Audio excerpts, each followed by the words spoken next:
The concept of Horizon House is exploring the terrace typology, with floating roofs projecting over the terraces and building. This floating roof provides a deep shade from the tropical sun, and also creates a relaxed spatial experience in today's competitive urban environments. The cantilevered roofs are cladded with seasoned hardwood and edges by metal girders.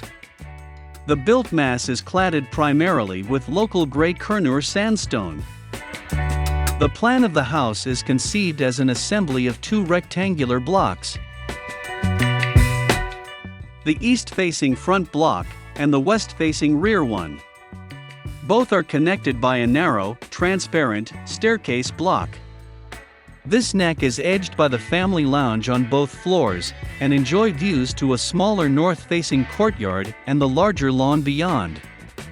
The front block has public functions such as the entry lobby, drawing room, dining, and bar, all of which face the large front lawn. The rear block holds the private master bedroom suite on both floors, each with the views of the landscaped lawn.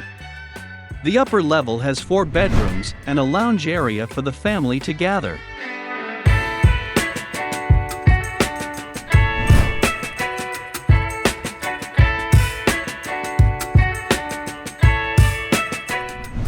Overall, a consistent tectonic of steel, timber, glass, and gray stone clad walls and decks seen combined within the soft landscaped setting.